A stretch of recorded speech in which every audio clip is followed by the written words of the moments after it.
Akin na yung libro mo. Okay. Pang-cover ka talaga, Lenny. Unique ang beauty mo. Kataon dating, Benji. Face of the year, pagkakataon. Mabato na agency natin ngayon. O, Lenny, hindi na sa akin ang galing yan, ha? Kaya kung ako ikaw, sumama ka na sa amin para makafill up ka ng application. Konting interview lang yun. Tsak, may kontrata ka na. At may kasama pa yung 50% down payment. At 50% down payment. Tsak, kikita ka. Ngayon na ba, Benji? Ika-consult ko muna sa parents ko para malaman kung papayagan nila ako mag-model. Naku, matutuwa mga yun. Dahil sa kikitain mo, hindi na nila poproblemahin ang allowance mo, ang tuition mo. Sisikat ka pa. O sige, pero tatawagan ko lang si Mami. Sasabihin ko na malilate ako ng uwi. Okay lang. Pero huwag mo munang babanggitin sa kanila tungkol sa trabaho mo para masurpresa sila. Okay?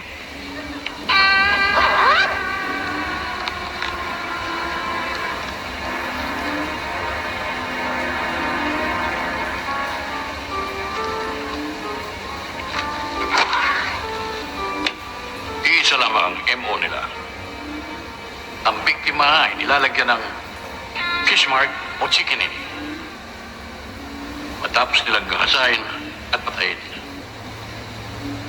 Inisa ilalim na ito ng isang masusing pagsusuri. Wala man lamang fingerprints makita rito. Ang tanging ebidensya ay ang posporo ito na nakuha sa kamay ng biktima.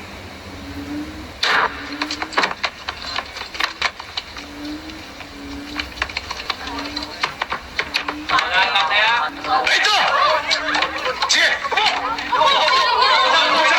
Teka, tatawagin ko si Belo.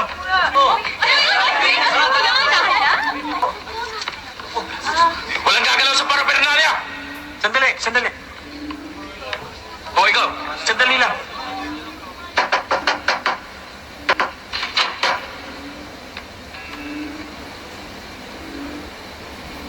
Anong katarantaduhan nito?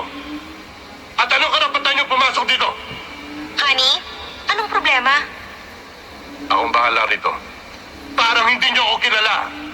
Utol ako ni Eseng. Alam namin yung Belo. Siya pa nga nagparade eh.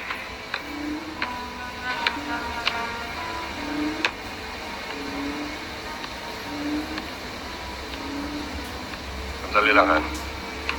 Dol! Mag-usap muna tayo. Sandali lang, mga kasama. Walang problema to.